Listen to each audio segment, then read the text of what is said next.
Let's talk about sex. Actually, I want to talk to you about sexual innuendos so that you know if somebody else is talking about sex.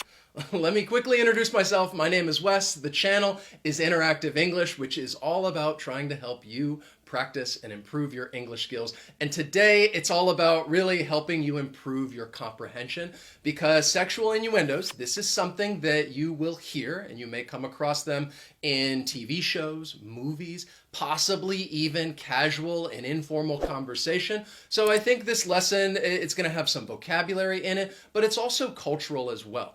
So let's begin with, well, what an innuendo means. An innuendo is when somebody makes a remark that suggests something sexual or unpleasant without directly saying it. Now, not all innuendos are sexual, but many of them are, which is why in this lesson we're just going to focus on sexual innuendos. And let's just begin with, well, maybe it's a bit of a creepy example. If you enjoy learning English, I want you to hit that like button. Go ahead and pound that dirty like button because you're a naughty English learner. All right, I apologize. All right, I'm not going to do that again. I felt a bit awkward just saying it, but I told you that was a bit of a creepy example. Now, even though I was just asking you to hit the like button, I was suggesting something sexual. And I think it was quite obvious. I'm sure that you understood that because of the words that I was using, my intonation, and my emphasis. And those are three things that may help you identify a sexual innuendo. There are many words out there that people may use when talking about sex. So if we're talking about, well, the act of having sex, words like hit, pound, or smack may be used. If we're talking about perhaps the anatomy, body parts of a man or a woman, words like big or hard or wet. Or even if you're talking about somebody's behavior, their personality, you may use words like naughty or even bad. And I would like to point out that naughty, I think this is a common one. Even though this word is used to describe somebody's poor behavior, I think often people may refer to children as naughty. If you are talking about an adult, and there are many adults out there that have bad behavior, but if you say they're naughty, I think there's a good chance somebody may think that you are talking about this in a sexual way. So just be careful about describing somebody as naughty, especially if it's an adult. But since these are all words that people may use when actually talking about sex, they may also be used when people are trying to make some sort of sexual innuendo. Intonation may also be used if somebody is trying to say some sort of sexual innuendo, because the rising and falling of my voice may sound a bit sexual and suggestive, even though I'm not saying anything that's very important. And finally, emphasis. If you emphasize a word, it really draws attention to that word. It's like you're saying that, okay, this word is important. So if you emphasize one of those words that I talked to you about, like big or smack or hard, then people are going to think, okay, well, why is this word important? Why are you emphasizing this word? Are you trying to suggest something else? So word choice, intonation, and emphasis are three things that I think can help you easily identify a sexual innuendo. There are also some common expressions and jokes that people may say, which is another great way to identify whether or not someone is using a sexual innuendo. One expression that I think you would hear is, if you know what I mean. So somebody would say the sexual innuendo. They would make some suggestive remark and then follow it with, if you know what I mean. You're my kind of man, if you know what I mean. That's not what I meant! A joke that you may hear, which I think is probably more common if you're watching a TV show or movie, it's not one that you may hear just in conversation, is that somebody would refer to something that is perhaps in a man's pocket, something that is around their crotch, and they would follow it with, or are you just happy to see me?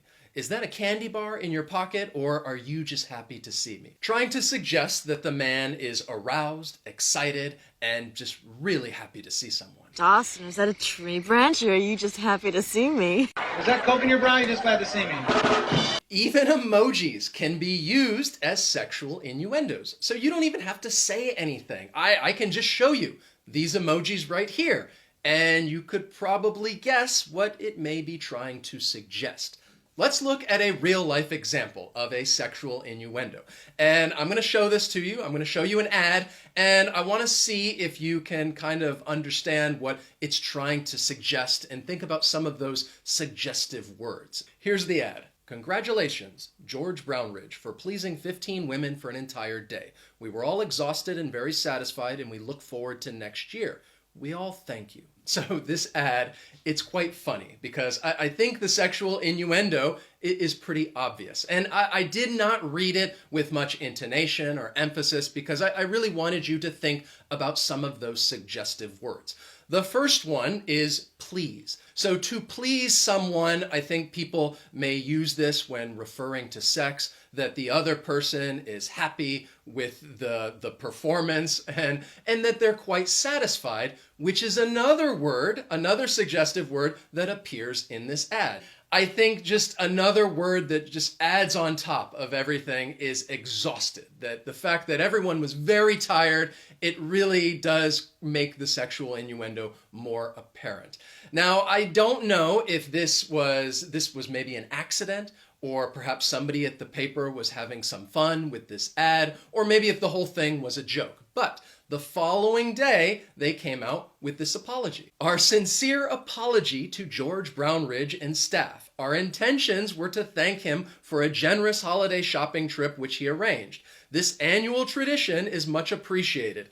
Any inappropriate innuendos were unintentional, and we take full responsibility for the ad that appeared in yesterday's papers. That is a real-life example of a sexual innuendo, and I chose it because I think it's pretty easy to understand, to identify, and to know, well, okay, why? Why is this a sexual innuendo? But as I mentioned before, I think many times sexual innuendos, they're not going to be so obvious, and they're going to be quite subtle. And to find that, we have to look no further than children's movies. That's right, children's movies, well, some of them have a lot of sexual innuendos. So I'm going to show you some right now, and we're going to talk about it. This is something that has gone on for, I think, many years.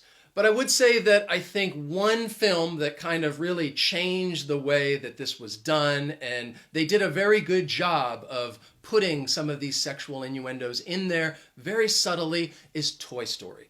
And then since then, I think a lot more movies have been doing this. But let me show you an example from the movie Toy Story. So you have one of the main characters, Woody, who has these interactions with Little Bo Peep. And I think quite often when they have their interactions, there's typically some sexual innuendo involved, like this one right here. Oh, hey, it was nothing. What do you say I get someone else to watch the sheep tonight? Hell yeah. So this is a suggestive question. She doesn't use any words that I think are unpleasant or graphic. She does use that intonation, which really, I think, tries to make it a little more obvious what she's trying to say. Somebody else watches the sheep. We can go off together. We can fool around, have sex, and there is your sexual innuendo. Another popular movie, Frozen, also has some sexual innuendos, which I think adults would find very humorous. In the clip that I'm getting ready to show you, one of the main characters, Anna, she's talking about her fiancé. And this is a guy that she decided to marry just after meeting him. And the other character in the clip, Kristoff, he's very surprised by this. He's like, I can't believe you're marrying this guy right after you met him. How well can you possibly know him? So he starts asking her these questions to see if she really knows this person. What's his last name? Of the Southern Isles. What's his favorite food? Sandwiches. Best friend's name? Probably John. Eye color. Dreamy. Foot size? Foot size doesn't matter. The sexual innuendo, it's at the very end when he asks about foot size. And he even says it with a different intonation. Foot size. And she responds, foot size doesn't matter. So this is a sexual innuendo because they're not talking about the size of his foot. They're talking about the size of his, and I'm not talking about an eggplant. Here's an example from the movie Shrek. And Shrek, well, let's just talk about it on the other side. That's it right there. That's Dulac. I told you I'd find it. So, that must be Lord Farquaad's castle. That's the place. Do you think maybe he's compensating for something? So they get to this castle and they see the king's huge castle, and Shrek asks, do you think he's compensating for something? Suggesting that the king has this very big castle because really he has a small. And this question, do you think he's compensating for something, is a question that you may come across in other TV shows and movies.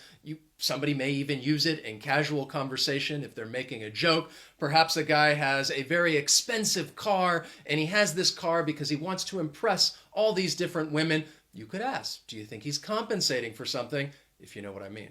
Here's an example from the film Ratatouille, when Chef Linguini, he's trying to confess to this other person, Colette, that, well, he's really not a great chef. He's getting all this help from a rat, and he's having a difficult time telling her. Pay attention to her eyes as he's saying this. You at a rush? No. I have this tiny, a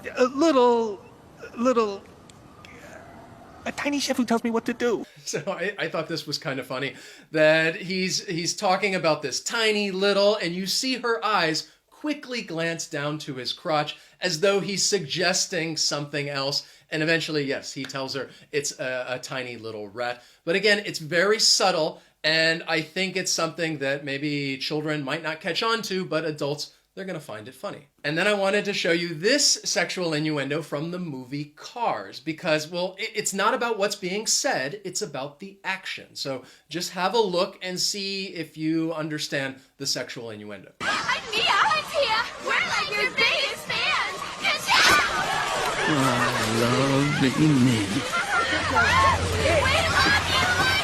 So the two cars, which we can presume to be women, are flashing their headlights at Lightning McQueen.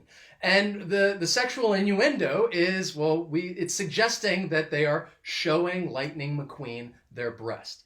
Because, well, there's two different things. Headlights can be an innuendo for a woman's breast, but also flash. That verb, to flash, means to show something, well, quickly and for a short period of time. But if we're talking about how it may be used sexually, women would flash somebody. It's like they're revealing their breast. And if you're talking about a man, if he flashes somebody, he would be revealing his crotch. Try to keep an eye out or listen for a sexual innuendo the next time you may be watching a children's movie. I told you, I think nowadays they're pretty common. I hope that this lesson was easy to follow and understand. I'm not telling you that you need to try to use sexual innuendos in your conversation. If anything, it's just good for your comprehension. But right now, what I want you to do is, I love hearing from you guys. So in the comments, I just want you to write me a big comment, if you know what I mean. Actually, I don't even know what I mean. I just want you to write me a comment. And actually, if you want to try to practice and try to use a sexual innuendo, write one in the comments. See if you can say something suggestive that we could, well, interpret as a sexual innuendo. Write that in the comments. Share with us. Let's see what you guys come up with. You can be creative. Thank you guys so much for watching, and I will see you next time.